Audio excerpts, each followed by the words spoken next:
სულ ახლა ხანს ბუნდესტაგში პარტია ალტერნატივა გერმანიისთვის ლიდერმა ალისია ვეიდელმა პირდაპირ ევროპელი და გერმანელი მაღალჩინოსნების წინაშე ვოლოდიმერ ზელენსკის სრული ამ სიტყვის მნიშვნელობით კატოკივით გადაუარა.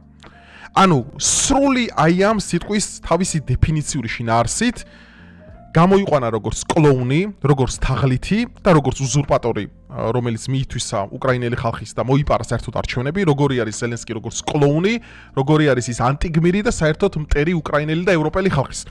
ვეიდელმა აი წაშალა საერთოდ და ეს იმიტომ მომეწონა ზოგადად ეს პათოსი ბუნდესტაგის მთავარი ტრიბუნიდან, რომ ევროპელმა ლიდერებმაც გაიგეს რეალურად მისი სახე და მათ შორის აქ ევროპაზე შეყვარებულმა და გაგიჟებულმა ქართველმა თაობამ, რომლებიც აგერ გამოვიდა და საკმაოდ ობიექტურად დაუწონა წერტილ მძიმესავით გაანადგურა უკრაინის პრეზიდენტი.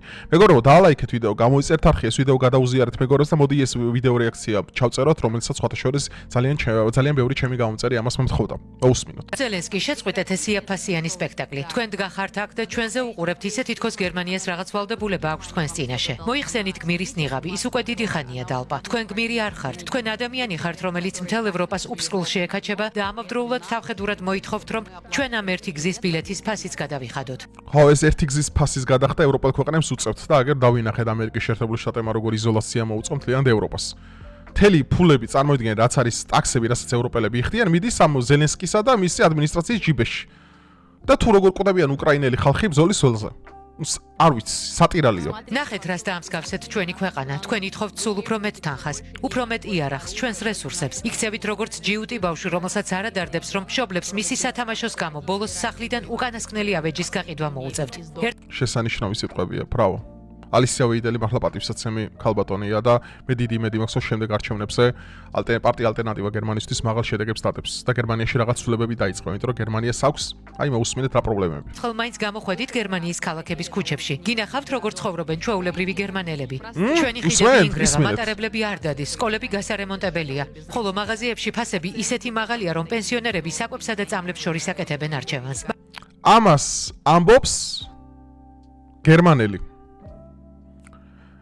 მე მოვითხოვ, რომ ეს ვიდეო რეაქციაც პროექტორზე რუსთაველზე გაუშვათ და ევროპა მადიდებლებს და ზელენსკი მადიდებლებს ეს ყველაფერი მაღალ ხარისხში ვაჩვენოთ, მეგობრებო. რა კრიზისია გერმანიაში? საიმიგრაციოს თავი გაანებეთ, ეს უკვე გადადებულია იმ ხრება. აი, სხვა რა ეკონომიკური და სოციალური პრობლემებია გერმანიაში თვითონ. მაგრამ თქვენთვის ეს არაფერს ნიშნავს. თქვენთვის მთავარია საკუთარი და თქვენი ბანდის ჯიბეების გავსება, სანამ მიმდინარეობს ომი. თქვენ საუბრობთ თავისუფლების დაცვაზე, ნუ გვაცინებთ რა თავისუფლება. თქვენ აკრძალეთ ყველაფერი, რაც კი შეიძლება აკრძალულიყო. თქვენ გააჩუმეთ ყველა, ვინც არ გეთანხმებათ. თქვენ გააუქმეთ არჩევნები, რადგან იცით, თქვენი ხალხი იმ წამსვე გადაგაგდებთ სკამიდან, როგორც კი ბიულეტენს ხელში აიღებს. ანუ გადასაგრები იმიტომ არის ზელენსკი, რომ მოლაპარაკებებზე მიდის. რისთვის მოკვდა ის ხალხი? რიგით უკრაინელს კითხვა რომ გაუჩნდება რისთვის მოკვდა მაგალითად ჩემი და ჩემი ძმა, მშობლები, ოჯახის წევრები და სხვა ჩემი მეგობრები, რიგით უკრაინელი რო იკითხავს და ზელენსკი აიფარებს ეგრევე ხელებს და იტყვის რომ აი მე ძმაო მოლაპარაკებზე დავჯექი რუსეთთან და მე თან ისეთ პირობებს თავაზობენ, სადაც დამარცხებული უკრაინა გამოდის. რავი ძმაო, უკრაინელ ხალხს თუ რამე შერჩა ობიექტური საღი აზრი ერთი ადგილით უნდა დაკიდონ კიევის ცენტრში ზელენსკი. უნდა დაკიდონ, არ გასამართლება რომ უნდა დაკიდონ პირდაპირ, იმიტომ რომ მის კისერზეა ამდენი ადამიანის სიკვდილი. შენ რას ქვია, შენ მოკალი აბსოლუტურად ყველა და ჩაწვინე საფლავში და ეხა გამოდიხარ და ეხა იწყებს საზაო პირობებზე შეთანხმებას? თან ისე რომ რაღაც ნამცეცებს გიგდებენ? სოფლიოს ლიდერები? კატასტროფა. უზურპატორი ხართ. თქვენ პრეზიდენტის სავარძელში უკანონოძი ხართ. თქვენი დრო დასრულდა. ანუ აქ თერი მუღამი რაც არის, იცით, რომ ზელენსკი ამბობს ესეთ რაღაცას, რომ მე არ ჩვენეს იმიტომ არ უმართავო და დღემდე ეგ არგუმენტი აქვს, რომ ჩვენ ვიყოფებით საომარ მდგომარეობაშიო და საომარ მდგომარეობაში იყო ჩერჩილი, რომ გახდა ბრიტანეთის პრემიერი.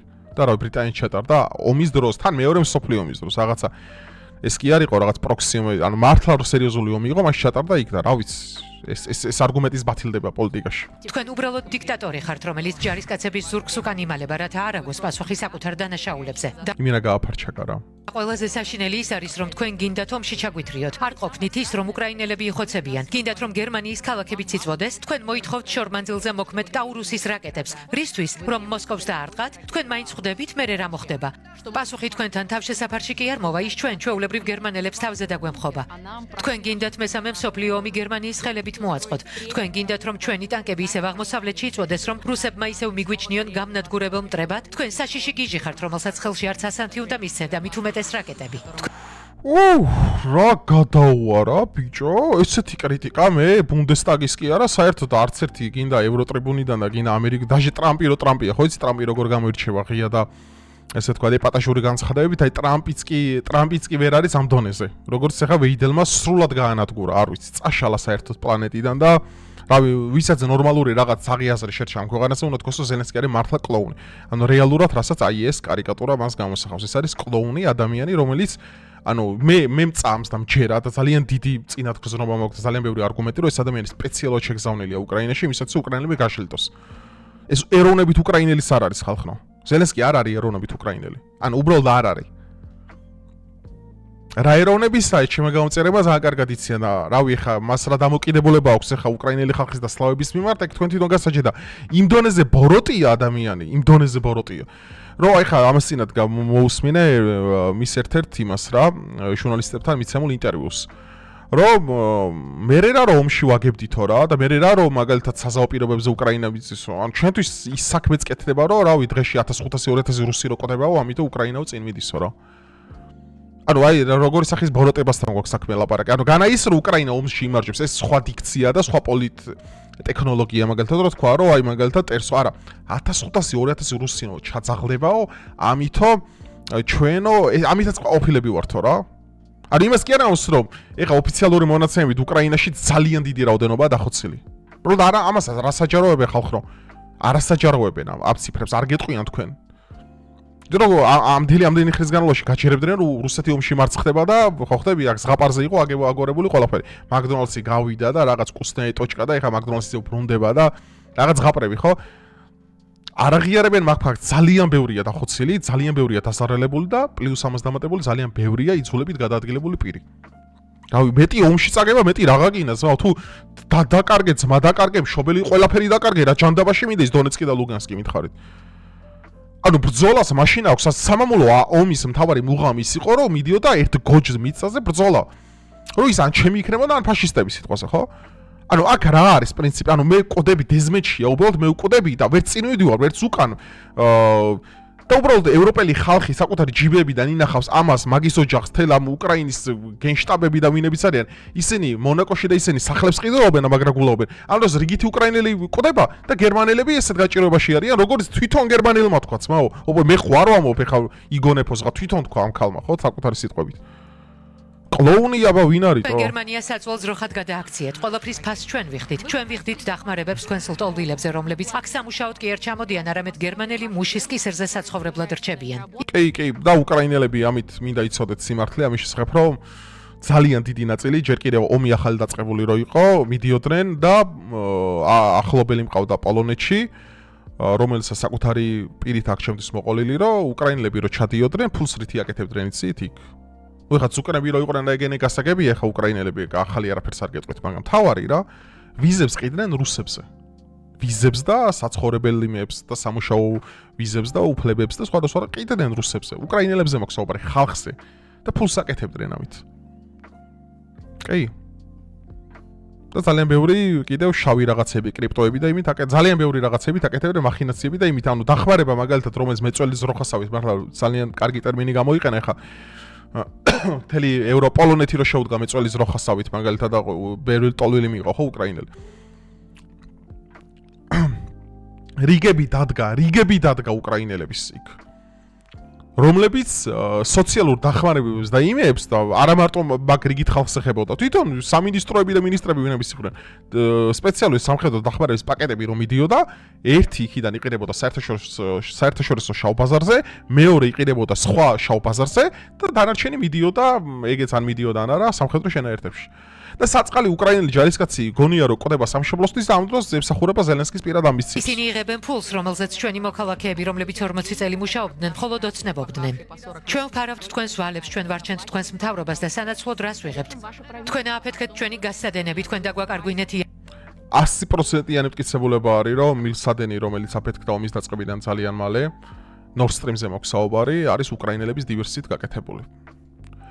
მე პირდაპირ ვიტყვი ახლა კიდე და არც მომერიდება და ძალიან ბევრი კონსპირაცია ამასთან დაკავშირებით, რომელიც მე თავიდან ვაპროტესტებდი და არ მეგონა რომ ეს შეიძლება სინამდვილე ყოფილიყო, მაგრამ მე არ გამოვრიცხავ, როგორც მაიდნის პროცესებში მონაწილეობდა ბრიტანული დაზვერვა, სპეცნაზები და ეგენი რო ყავდათ იმაში და რიგით ადამიანებს რო კლავდნენ იმისათვის რომ მეტი ემოციური ფონი შეექმნათ ქვეყანაში და დესტაბილი დესტრუქციისთვის ხელი შეეწყოთ, როგორც საქართველოში უნდათ. დაახლოებით იგივე ვარიანტში მე არ გამოვრიცხავ, რომ ბუჩაც დადგმულია და ბუჩაც არის ბრიტანელი სპეცსამსახურების მიერ მოწყობილი. და მე რუსებს ააბარალე ძალიან ბევრი რამე. მე არ გამოვრიცხავ, რომ აქ ყველაფერში თვითონ ზელენსკი იყო ადამიანი, რომელმაც საკუთარი გვამები არ მიიღო.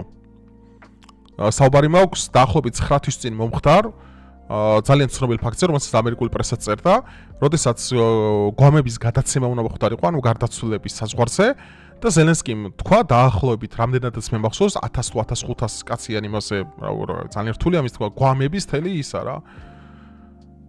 არმია წარმოიდგინეთ, რომელიც უნდა გადაეცათ უკრაინელებს და უკრაინამ უარი განაცხადა საკუთარ ჯარისკაცებზე იმის გამო, რომ კანონი აქვს მაგათ ეგეთი, რომ შენ თუ იმ გვამს აიღებ ვალდებული ხარ რეპარაცია ოჯახს გადაუხადო და ამ პროჭმა რო არ გადაეხადა ის ფული, ადგა და უარი თქვა საკუთარ ჯარისკაცებზე, რომლებიც გმირულად დაეცნენ საკუთარ ბრძოლას. ეს გააკეთა აი ამ კლოუნმა. და ვინმე მეტყვის, რომ ამას უკრაინელები ატარდებს და ვინმე მეტყვის ამას ეს რო გმირია ხალხო, აი ნუ გადამრიეთ გეხვეწებით რა. ეს ადამიანი არის შეგზავნილი იმისათვის, რომ გაჟილტოს უკრაინელი ხალხი და სხვა ხალხი ეხა რომელ ხალხზეა ლაპარაკი ეხა თქვენ ხვდებით არ მინდა ყველაფრის თქმა ეხა, ნუ მათქმევინებთ ყველაფერს. იცით ვიზე მაქვს საუბარი და იცით ვინ არის ეს რა წარმომავლობის და შემდგომ. მას არ ადარდებს არც უკრაინელი ხალხი, არც სლავი, არც არავინ არ ადარდებს. არც ევროპელი ხალხი ადარდებს. მას ადარდებს საკუთარი სკამი, მას ადარდებს ხოლო და მხოლოდ საკუთარი ქონება, რაც გააჩნია. ტყუილად არ არის, რომ აი კლოუნის კარიკატურაში და მაქამდე სამსახიობო კარიერით განთქმული ზელენსკი გახდა უკრაინის პრეზიდენტი. ეს არ არის ამთხოვა.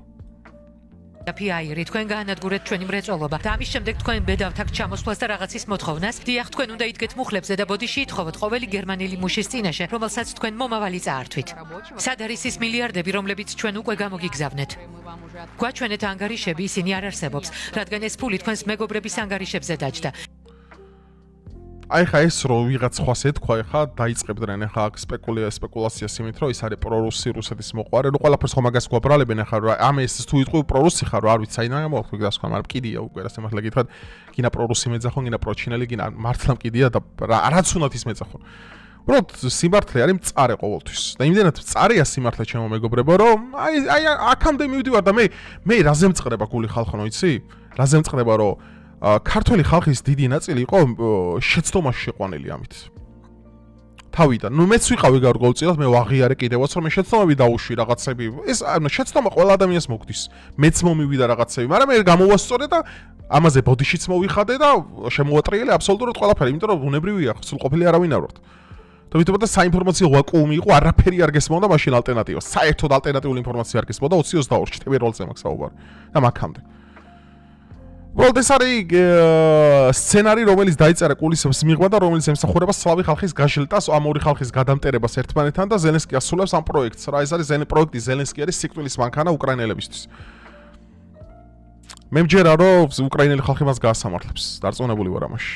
თუ გაიქცა, რავი, სად გაიქცევა. გადაიქცა ვალებად ესპანეთსა და იტალიაში თქვენი ცოლის ზვირადღირებულ მანქანებად. თქვენ ევროპაში ყველაზე კორუმპირებული სისტემა შექმნით. თქვენ დახმარებას ეშელონებით იპარავთ. მაშინ როცა ქუჩაში უბრალო ბიჭებს იჭერენ და ყოველგვარი მომზადების გარეშე ომში აგზავნიან. აი ეგ არის ხალხო კიდევ ერთი მძიმე საკითხი, მე რასაც უყურებ სხვადასხვა რილსებზე, ინსტაგრამზე, TikTok-ის სკროლის დროს და სხვადასხვა სოციალურ ქსელებში მე რაც ნახე ხო ჩემი თვალით. საუბარი მაქვს იცულებით ომში წაყვანილ ბიჭებზე, უკრაინელებზე, ახალგაზრდა ვაშკაც ბიჭებზე. მე არასდროს არ მქონია პრობლემა, მე არ ვიცი რატომ აბრალებდნენ უკრაინა მოძულე ხარო, მე საერთოდ არ ვარ უკრაინელი მოძულე, არც უკრაინელები მძულს, საერთოდ მე ვინც მძულს აგერ ხედავ და მისი მთავრობა ის არაფერ კავშირში არ უკრაინელებთან. ღმერთმა მშვიდობა მიცეს უკრაინას, რაზეა საუბარი და რავი, აი ძალიან მწუხარი იმ ადამიანებზე, ვინებიც გარდაიცვალნენ და მე ფიქრობ, რომ ის ჯარისკაცები, რომლებიც გმირულად ბრძოლის დაეცნენ, მათი ახლობლები და მათი ნათესავები უნდა იყვნენ ყველაზე მეტად ბოღმით აფსილნი, რადგან ეს კლოუნი რეალურად მაგ ადამიანების ციკლს დაკეთებდა ფულს. თავიდანვე ჩანდა ეს ყველაფერი, რომელიც სამთოში გამოაშკარავდა, როდესაც ომი ახალი დაწყებული იყო და მე გაირკვა, რომ შეეძლოთ, რომ მშვიდობიანი მოსახლეობის დისლოცირება ადრე დაიწყო და სანამ სამხედრო ისინი რა ქვია, შეტაკებები დაიწყება და პირველ თებერვალზე მაქვს საუბარი, მაგრამ საბოლოო ჯამში რა მივიღეთ? საბოლოო ჯამში ის მივიღეთ შემოწმებო, რომ ზელენსკის როდესაც შეელო ეს ყველაფერი აეცილებინა, სპეციალურად გააკეთა და ბრძოლის ველზე შეაკლა საკუთარი მშვიდობიანი მოსახლეობა უკრაინის რუსულ იმებს, ჭურვებს, ბომბებსა და ტანკებს და ასე შემდგომ. იმისათვის რომ ესო ტაქტიკურათო შეცდომა იქნებოდა მე მათი სამშვიდობო ადგილზე გადაყვანო გავიკეთე. ამას ამას უკრაინის მთავარ სარდალი ქვეყნის საკუთარ მოსახლეობაზე, რომელიც ბედის ანაბარად დატოვა რუსების რაკეტებთან და ტყვიებთან. აი ეს არის ბოროტება ხალხო ხო გეუნებით. ამას რომელი ლიდერი, ამას ჰიტლერი არაკეთებდა ესეთ რამებს. ანუ ადოლფ ჰიტლერი ის არაკეთებდა საკუთარ მოსახლეობას და მას მართლა არ აქვს ეგეთი რამები ბოლოს, როდესაც კლაუზევიცი მოხდა და ჰიტლერი გამოშტერდა, მაშინ მართლა სიგიჟებს აკეთებდა უკვე, ხო? მაგრამ აქამდე მაგას არც საცხოვრებელ კორპუსებს ბომბავდა. პოლონეთი გაფრთხილებული ყავს და ისია დაწყებული, ხო? ეს მე ის რომ გადმოითარგმნა ჰიტლერის გამოსვლები, ბევრი რამე გამოჩნდა, რომ ის ესეთი ბოროტის არ იყო, როგორც მეინსტრიმ მედია აჩვენებს, ხო დღემდე? ეს ბოლოს გამოშტერდა, ბოლოს დაქლიავდა და ბოლოს პარანოიები დაეწყო და უკვე სერიოზული იმებში იყო, მეტამფეტამინებში გადავენ, ეს ბოლოს იყო, მაგრამ მაგამდე ვარშავას აფრთხილებდა რომ დაბომბავდა, პრაღა გააფრთხილა სანამ დაბომბავდა, ავსტრია გააფრთხილა სანამ ანშლუსს მოაწყობდა, ელზასი და ლოტარინგია გააფრთხილა სანამ მოაწყობდა, ხო რომ ლონდონშიც კი არ იბომბებოდა არაფერი, რომ ფაშისტებს ჰქონდათ ესეთი წარმოდგენა, რომ ომი როდესაც მიმდინარეობს, ეს უნდა იყოს სტრატეგიული ადგილები და მხოლოდ სამხედრო შენაერთებს შორის არსებული ბრძოლები. არანაირი მშვიდობიანი მოსახლეობა არაფერიო. ბრიტანელები ადგენენ და დაბომბეს მძინარე დრეზდენი და მე გადაუფრინა და დედაც უტირა ლუთვავემ დრეზდენ იმას ლონდონს. ანუ მე ჰიტლერი არაკეთებდა მაგას, რაც ეს გააკეთა, საკუთარი მოსახლეობა შეწირა პირველ დღეებში, უაიმე ზელენსკიზე მაქვს საუბარი. და მე ხალხო გიჟდები უბრალოდ იცით რაზე ვგიჟდები? რა უნდა ექნაო მაშინო ბიჭო? ეხა რას მიკეთებს? ანუ რა უნდა ექნა ზელენსკის მეტი რა გამოსავალი ქონდაო და ეხა რა გააკეთა? უფრო მეტი ტერიტორია დაკარგა, უფრო მეტი ადამიანი მოუკვდა და ეკონომიკურად 30,000 წლის წინ უკან გადაიყვანა მთელი უკრაინა. და საშვილიშვილობალებია კიდე. არ ჯობდა დიპლომატიურად ის მინსკის შეთანხმებები შეესრულებინა, ანტირუსული ისტერია არ დაწყებული ყო აღმოსავლეთ უკრაინაში, დოლენსკი, თუნდაც ეღიარებინა დონეცკი და ლუგანსკი. ჯანდაბას კიდე რუსულოვანი მოსახლეობა, ხო? მაგრამ არა, ეს იყო გეგმა, რომ უნდა გაეკეთებინა ბოლომდე. თორე აგერ ყირიმში არჩევნები ჩატარდა, რო შევიდა 2014-ში რუსეთი და ხალხმა რუსეთი აირჩია იქ. დღეს ვერ ცხოვრობს იმაში, რა ქვია. ოკუპირებულ ტერიტორიაზე ვერ ცხოვრობენ ის ადგილობრივები? აი და რაღაც სისულელეები და ზღაპრები და აი როგორც აი გმირის ნიღბების შექმნა დასავლეთს გამოსდის, საპერსონაჟებს შექმნის და გმირად გამოგიყვანს რა. ევასებათ ეგეთი რაღაცები, რომ მედია მის ხარეს არის, რაღაცა დრამა, სოფიზმი მაქეთ გადააქვთ, პოპულიზმი მაქეთ გადააქვთ ყველაფერი და გმირი ზელენსკი მთელი რუსეთის იმპერიის წინააღმდეგ. რამაჯერ ამარტო იყო დასავლეთი ამერიკა არ ყოლოდა და ვნახავდი რა ჩემ ფეხებს გაუძლებდა უკრაინა იმ დარტყმებს, რასაც გაუძლო. და ეგეც მადლობა თქვას, რომ ბაიდენის ადმინისტრაცია იყო, Deep State იყო მაშინ პირველი, Deep State ანგლოსაქსები იჯდნენ და პენტაგონი მთელი ინფორმაციას ამათ აწვდიდა. ეხა ტრამპმა ეგეც წაართვა. და იმის ხარჯზე არ დაიცა კიევი, რომ ამერიკული პენტაგონი თამაშობდა, მაგრამ როზა ბრიტანული ისედგა, რა ქვია, მიგექვსიეჩ და მაგრამ. და რუსეთს ებრძოდა მთელი მსოფლიო მართლა რა. ირიბათ, მაგრამ მთელი მსოფლიო ებრძოდა რუსეთს. და ქართველები აი ხო ამოვდით ორ კვირაში კიევში რუსეთი ვერ შევიდა, ბიჭო, გაითვალისწინე რა ძალები ქონა უკრაინას მაშინ. ჯერ ეგერთი მაქედან დავიწყებ მე რომ რუსეთის გეგმა მე დღემდე ამჯერა რომ კიევის აღება იყო და ამას აქვს ძალიან ძლიერი გეოპოლიტიკური ახსნა. რუსეთის დღევანდელი საბრძოლო თეატრი არის სამხრეთით.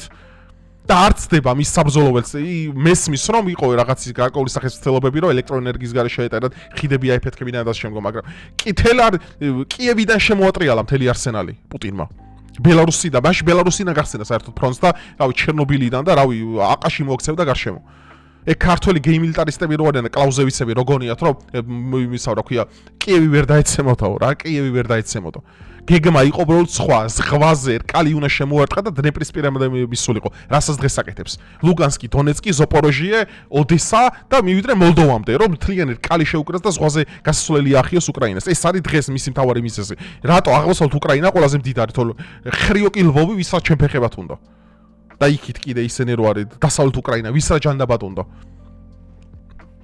ამიტომ აი მეგობრებო, აქ არის სერიოზული ძალიან დიდი უვიცობა საერთოდ. პოლიტიკისა და სახელმწიფოებრივი ცოდნეობის, იმიტომ რომ როდესაც ადამიანს აფასებ, ვარა მაგარია რუსეთს ებრძვის, ხო? ეს ვინც თქვა ისტორიაში ყველა ან მიწაში ჩაწვა, ან თავის დროზე ხალხმა თვითონ ისაქნა, რომ გაამათრახა, გაშოლტა და მერე ჩაწვინა მიწაში.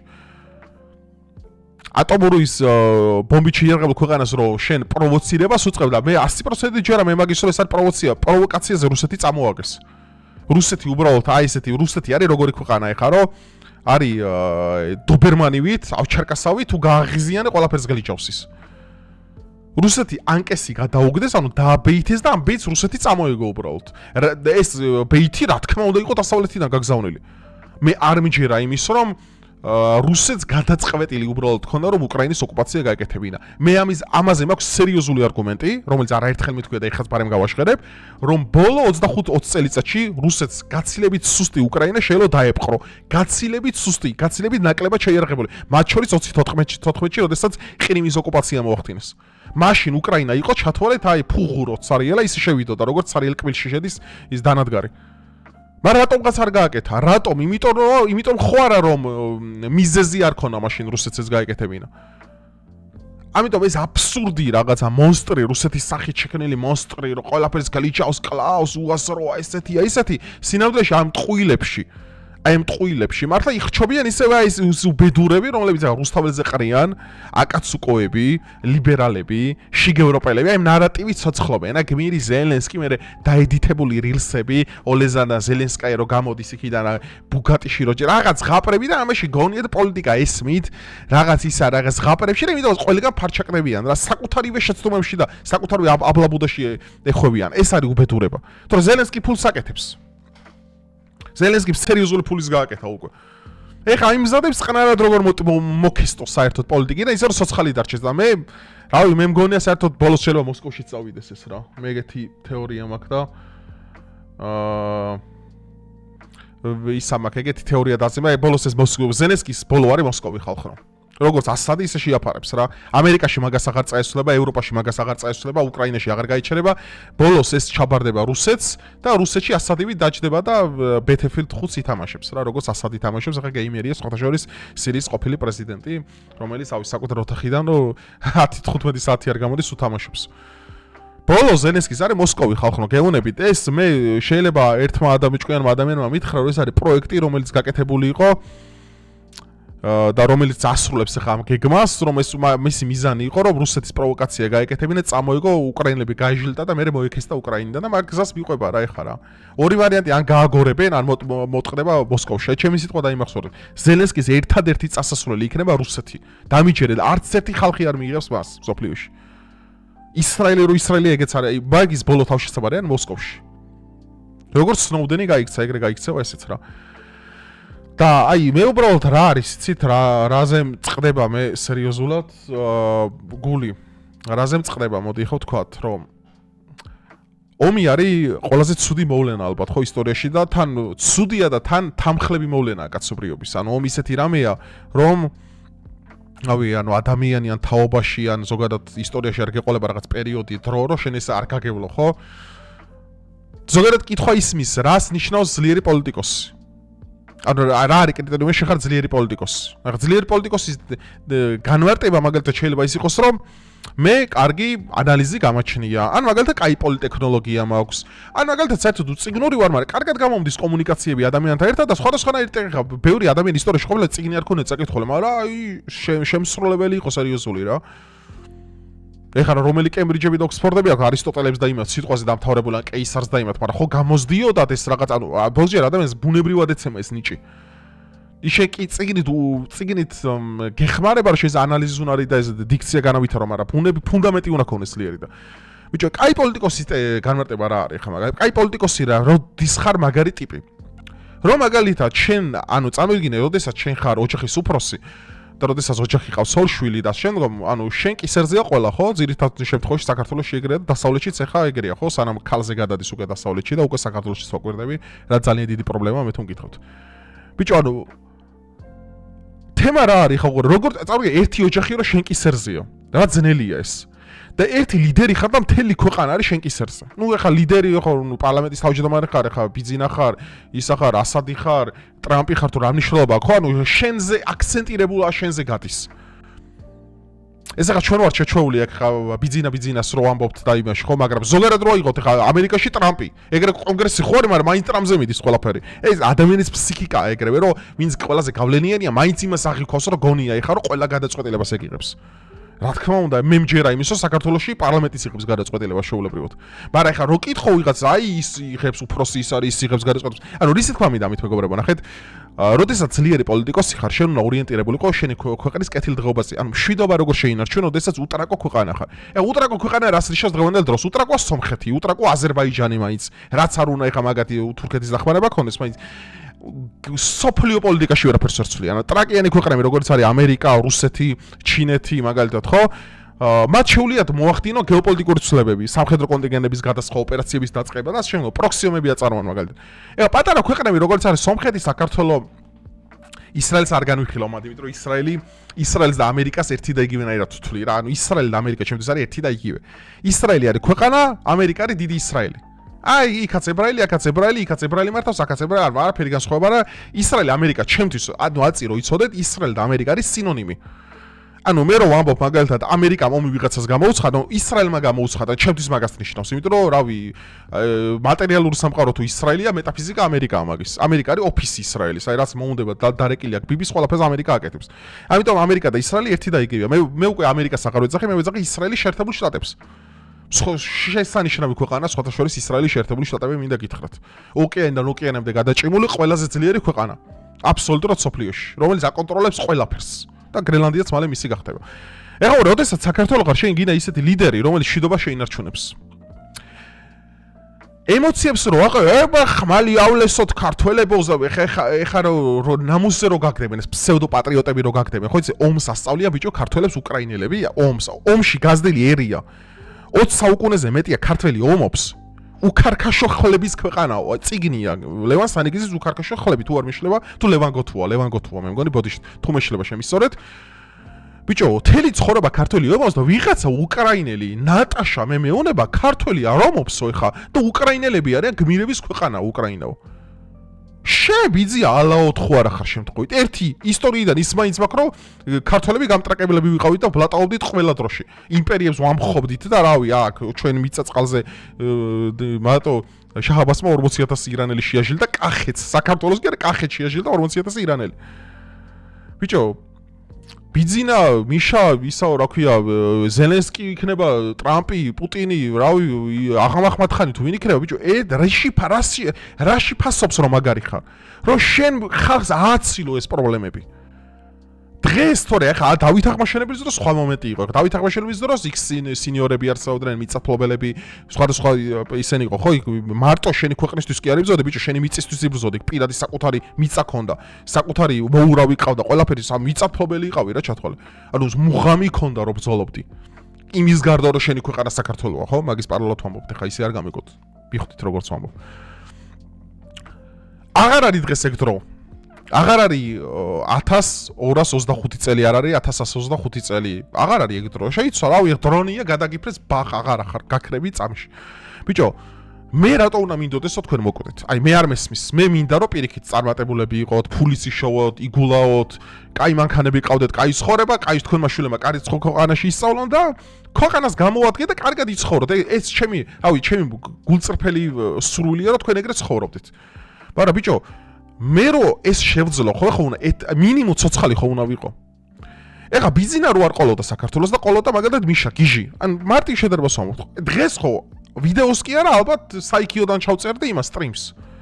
და მაგას ვამბობ, რომ შენ რო ბიჭო, იმით რო აფასებ ზელენსკიზე ეხა რო დაიწყეს, უკრაინა რა გმირები არიან იცი. რა გმირობაზე მელაპარაკებით, ბიჭო. 100,000 მოწამის ქვეყანა ვართ.